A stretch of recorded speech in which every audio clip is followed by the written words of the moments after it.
Bonsoir. Yannick, 32 ans, souffre d'une importante malformation artério-veineuse au cerveau. Ça va? Stressé. Stressé, hein. Ouais.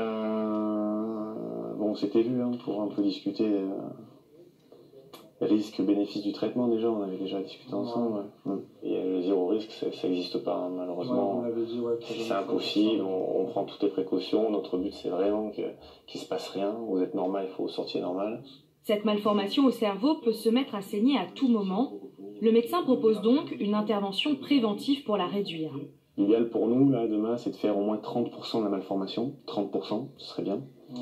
Du coup, on va bien réduire le nidus et on va pas être trop jusqu'au boutiste parce qu'il ne faut pas vouloir tout traiter en un coup dans ces malformations. C'est là où ça devient justement, on augmente beaucoup le risque. Donc on va rester raisonné, mais quand même la réduire suffisamment pour qu'on arrive dans des diamètres qui vont permettre de faire agir les rayons de façon efficace après.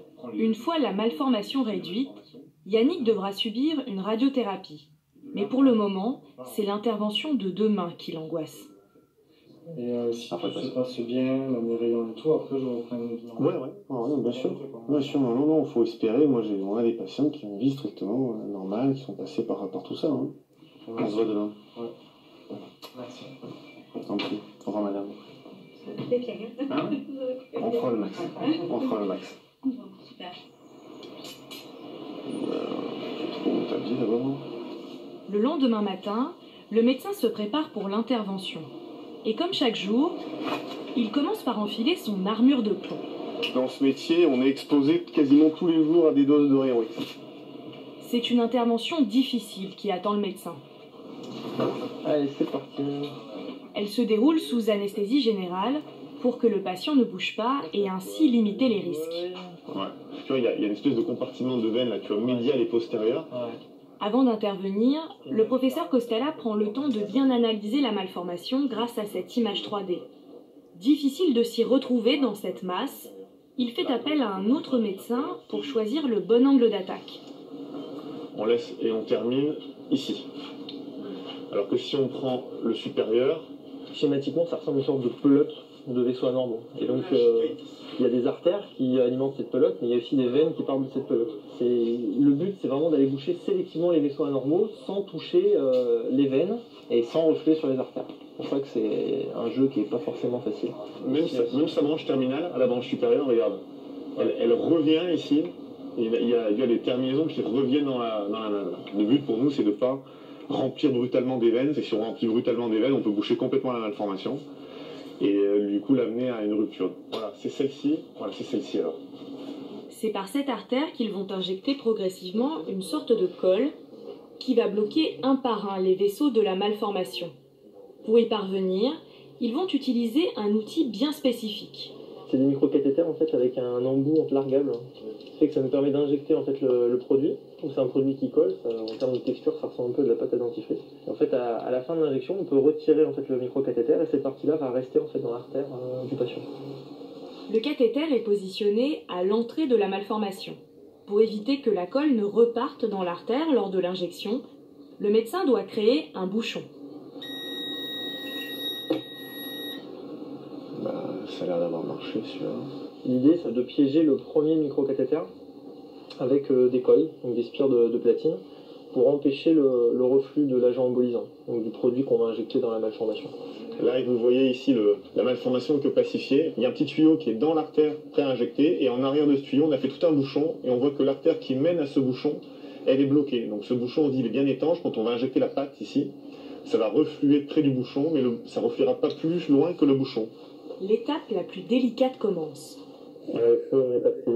Salut, pas bien. Hop, on y va. On a enlevé la lumière. Tu m'arrêtes, je continue sur l'injection. C'est du milieu. Non, c'est du milieu. Il y a un peu de reflux, je continue. On est d'accord. J'ai l'impression que mon bouchon tient pour l'instant.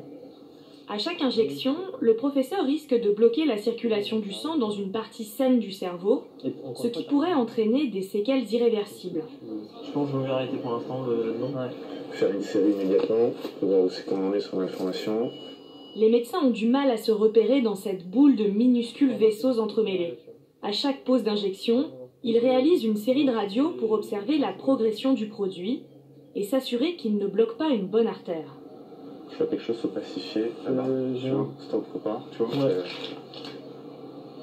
Remets-moi encore un peu, on essaie de faire exactement cet objectif-là. Ok. Le médecin réalise une dernière injection Hum. et un dernier contrôle radio. On est à 18 minutes d'injection. Ouais, je crois qu'il va falloir qu'on s'arrête au bon moment. Ouais, moi moi aussi. je m'arrêterai. Hein. Ouais, moi aussi. Là, on pense que ça va être le bon moment pour s'arrêter. On a dévascularisé un peu plus de la moitié de la malformation. Donc c'est déjà pas mal. L'intervention s'est bien déroulée. Mais durant les 24 prochaines heures, le risque de saignement est très élevé. Le patient va être mis sous haute surveillance. Donc, Le lendemain, c'est le soulagement. pas de maux de tête? Il est vers ce matin, à 6h du matin.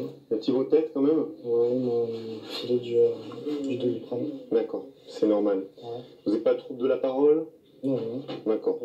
Pour nommer les objets, aucun problème? Non plus. Comment ça s'appelle ça? Une montre, Qu'est-ce qui tourne là? les aiguilles, C'est quoi qui tient la montre? le bracelet. D'accord, il n'y a pas de manque de mots parce que dans la région de la malformation, vous étiez proche des centres du langage, hein, donc c'était pour ça que...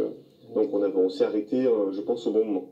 Hein. Toujours le problème de savoir s'arrêter aussi, c'est quand même plus de la moitié. Très content d'être normal, quoi. Je veux dire, j'avais peur de des séquelles un peu, mais Ouais. pour l'instant, Non, on touche du bois, ça roule. Ouais. Mais bon, c'est pas fini. Hein. Vous avez compris que là, on en a fait plus de 50%, mais que derrière, ouais. il va falloir traiter l'autre moitié, probablement par une radiochirurgie.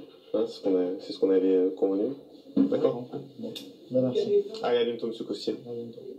C'est une première victoire pour Yannick, même si la suite du traitement s'étalera sur plusieurs mois. On va passer par là. Ce matin au réveil, le mari de Sandra a été foudroyé par un terrible mal de tête.